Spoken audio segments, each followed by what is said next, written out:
女婿提着一份大礼来到岳父家里，丈母娘看了眼包装，就说这礼物肯定不便宜。老丈人也说你们俩刚结婚，以后需要的东西还多着呢，就不要花钱买礼物了。女婿闻言笑了笑，说这里面只是一个按摩脚盆，是前几天他们买电脑时给的赠品，不花钱的。赠品呢？哎，赠品好，没花钱，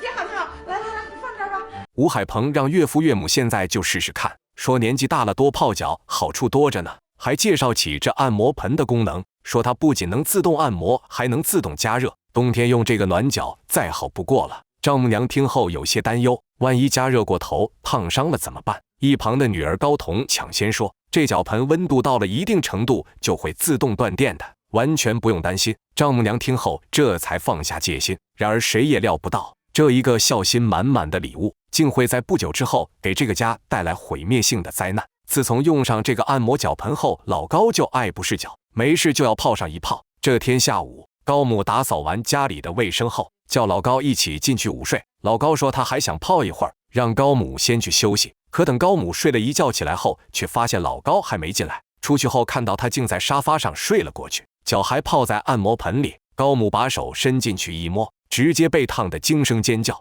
叫声把老高也给惊醒了。老高身体微微一动，只觉得一股穿心的疼痛从脚底下传了上来，他这才发现自己的脚已经牢牢地粘在了脚盆上。高母急忙打了急救电话，吴海鹏、高彤两口子得知消息后也立马赶到了医院。高母说老高睡觉比较死，而事发之时电动脚盆又刚好失灵，没能自动断电，所以盆里的水不断加热，最后将老高的脚皮生生烫烂，粘在脚盆之上。吴海鹏闻言顿觉懊悔不已，高彤也愤得起身，骂丈夫贪小便宜送一个赠品。老高见状急忙制止女儿，说海鹏送礼是出于一片孝心，怎么能怪他呢？还让海鹏不要自责，要怪就怪那个无良厂家，生产的东西质量不过关。小两口没有办法，只能向公司请了长假，一边照顾住院的老高，一边开始向商家索赔。然而这里面的阻碍远比他们想象的多。小两口先是到电器店找经理进行赔偿，可经理在得知缘由后说需要将产品寄到厂家那里检测，只要确定是产品质量有问题，他们可以申请给商品进行调换。调换？你还真是站着说话不腰疼啊！你们那破洗脚盆把我爸脚给烫伤了，现在他老人家还在医院里躺着呢。哎，咱俩换个试试，我说给你调换，你愿意啊？对，不光病人，还有我们家属呢。我们现在天天是轮休照顾啊！光是这样就请了半个多月了，还有我们两个人的误工费、护工费、交通费，你通通要给我们报。对。经理闻言面露难色，吴海鹏紧跟着又说，那脚盆他已经拿到相关部门鉴定过了，确定就是产品质量有问题，作为经销商他必须得进行赔付。听到这话，经理才微微松了口，说他们可以以商品销售价格的2倍进行赔付，至于更高的赔偿款他没有权利做决定，需要先报给上级才能给他们一个准确的答复。小两口听罢也不再为难经理，答应给他2天时间。经理紧跟着说，按规定商品售后需要出示发票。高彤爽快地将发票交给了他，却不料经理仔细一看后竟改口表示他不能进行赔付了，因为洗脚盆是赠品，他们对赠品是不承担责任的。高彤说虽然是赠品，但当时他们也是用现金折扣过来的，怎么能不算呢？经理再次解释说，发票上洗脚盆被明确定为赠品，连个购买记录都没有，他们是没办法进行赔付的。高彤两人完全没有料到还有这种说法，他们原以为商家会责无旁贷地进行赔付，可现在皮球竟又踢到自己这边来了。高彤把这一切责任都怪到丈夫身上，说当初他就想把洗脚盆卖掉换钱，是吴海鹏说要留给爸妈用，现在贪便宜惹出祸来了吧。吴海鹏也是一肚子委屈，自己这么做也是出于一片孝心，谁能想到会闹出这种事来呀？带着巨大的愤怒以及不甘，小两口联系到律师咨询相关的法律知识。律师说商家的说法完全不成立，因为赠送洗脚盆是一种促销行为，消费者付款后方能获得这个赠品，这不同于一般意义上的无偿赠送，所以在明确赠品有质量问题的情况下，商家完全有责任以及义务进行赔付。吴海鹏随后又提出疑问，如果商家以赠品质量不在他们服务范围之内拒绝进行赔付的话，也就是说商家把皮球踢到厂家那边的话，那他们又该怎么办？律师说这个理由也不成立，即便是赠品，按规定也要是合格产品，除非商家事先表明所赠物品有瑕疵。但如果真是这样的话，搭送伪劣产品本身也属于不正当行为，所以无论如何，商家都逃脱不了干系。在咨询了律师以后，吴海鹏跟高彤的心里总算有了底。经过一番据理力争之后，商家终于答应了赔付。然而就在两口子满怀希望地等待商家兑现他们的赔偿承诺时，事情竟又出现了意想不到的波折。经销商原本以为这只是一起简单的烫伤事件，可等他们到医院核查后才发现，老高患有严重的糖尿病，这也是他烫伤一直没能愈合的原因。经理拿出产品说明书，说上面明确表示高血压、心脏病、糖尿病患者慎用，他们已经尽到了告知义务，是消费者自己没能履行，所以相关后果应该由消费者自行承担。你少跟我这偷换概念！我告诉你，这事儿压根儿就不是我孕妇看不看说明书的问题，而你这个洗脚盆子本身就质量问题，它没有自动断电，明白吗？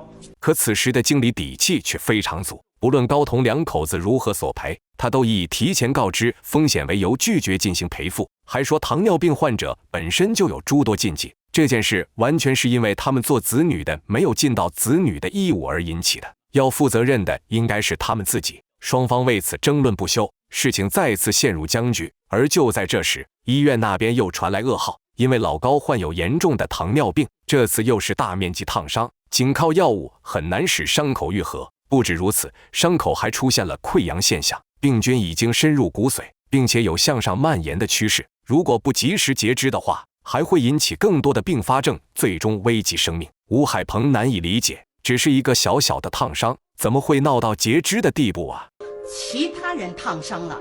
及时治疗不会出现太大的问题，可是对糖尿病患者来说呢就不一样了。你们的父亲有严重的糖尿病，加上这次的深度烫伤，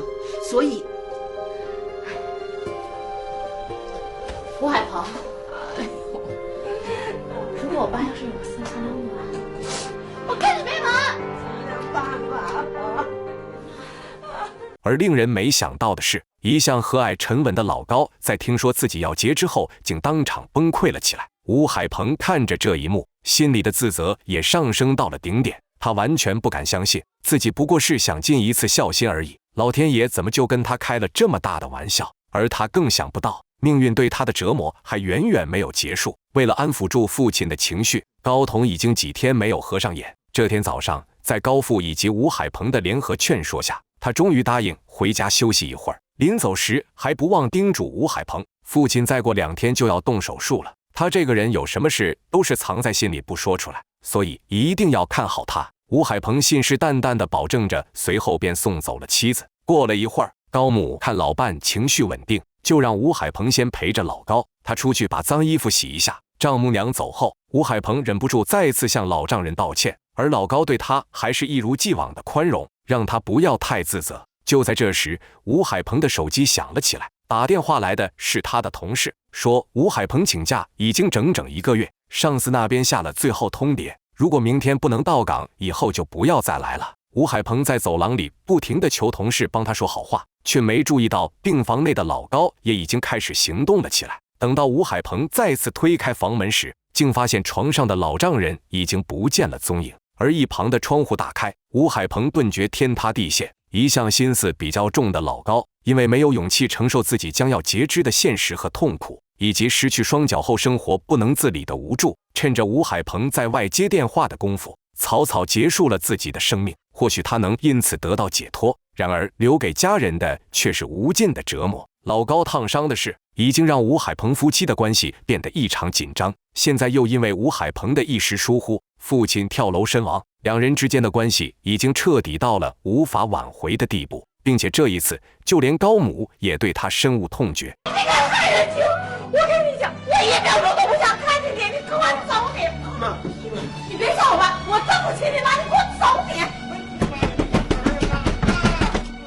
吴海鹏悲痛的同时又无比愤怒，他发誓一定要让无良商家付出代价。于是在双方都冷静下来后，他找到高彤一起起诉了商家。然而结果却远远达不到他们的预期。律师说，在这件事上，商家以及厂家无论如何都逃脱不了法律责任，但关于高彤提出的要被告支付500万元的精神损失赔偿款的要求，这法院可能不能给予完全的支持。高彤说，为了这事，他爸连命都搭上了，法院凭什么不予支持？要这点钱难道不应该吗？律师说，被告在产品说明书上明确表明了糖尿病患者慎用，已经尽到了一定的告知义务，所以被害人及其家属也应该为自己的疏忽承担相应的责任。而且被害人在治疗尚未完全结束，能否完全康复尚没有定论的情况下就自寻短见，这就很难将被害者死亡的责任全部推到被告头上，所以索赔高额精神损失费的要求很难通过，这一点必须要有心理准备。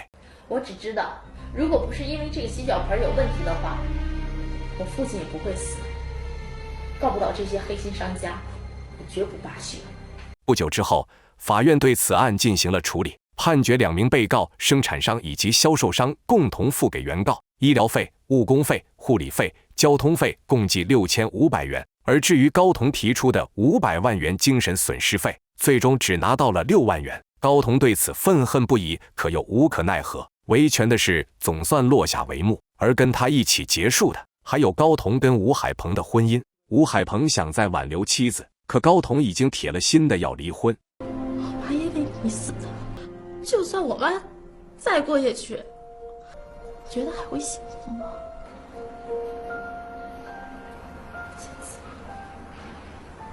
吴海鹏含着泪在离婚协议上签下了字，最终看着妻子的身影慢慢消失在自己的视线之外。对于这样的结果，你们是怎么看的呢？